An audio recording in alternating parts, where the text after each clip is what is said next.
Hello les amis, aujourd'hui je vais vous parler du cerfeuil des bois et du cerfeuil des fous. Comment les différencier? Alors, je vais prendre le cerfeuil des fous à main droite et le cerfeuil des bois à main gauche.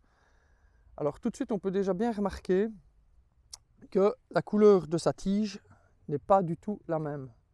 Ici on a un vert bien vif, bien propre, et ici on a un vert tacheté de petites taches rouges bordeaux.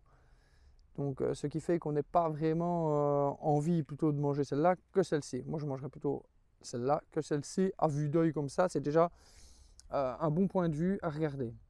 Ensuite, on va pouvoir voir que le cerfeuil des bois qui lui est comestible et le cerfeuil des fous qui ne se mange pas, on va voir que sur le cerfeuil des bois, on a un léger duvet de poils, tout fin, tandis que sur le cerfeuil des fous, on va avoir vraiment des poils beaucoup plus dressés. Beaucoup plus dressés. Je ne sais pas si vous voyez bien. Et alors on va remarquer aussi qu'ici on a un vert bien propre. Et sur le cerfeuil des fous, on a des taches. Beaucoup de taches. Ce qui est, on peut le différencier beaucoup de cette manière-là. Ensuite, on va remarquer que le cerfeuil des bois a une tige creuse. Et le cerfeuil des fous a une tige qui est pleine. Ensuite, il faut vraiment se méfier, comme dans les vidéos précédentes que je vous ai déjà fait. Il existe dans la famille des apiacées 4 mortels.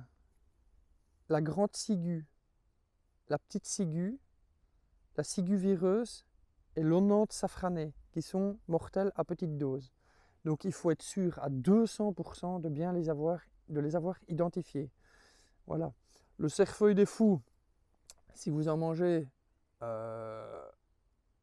malheureusement que vous en mangez un petit peu, elle ne vous fera pas mourir, mais c'est quand même bien de savoir bien la reconnaître, parce que le cerfeuil des fous, il n'y a pas vraiment beaucoup d'études, mais on dit qu'il ne faut pas la manger, mais ils n'ont pas encore su prouver pourquoi il ne fallait pas la manger, parce qu'il y a quelque chose dedans qui serait toxique.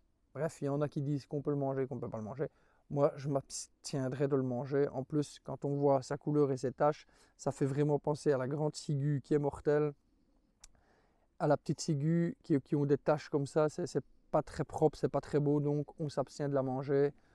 On ne la mange pas et on garde notre bon cerfeuil des bois. Voilà, j'espère que cette vidéo vous aura plu, vous aura aidé à identifier un petit peu plus les plantes sauvages, et je vous dis à la prochaine pour une prochaine vidéo. Ciao ciao!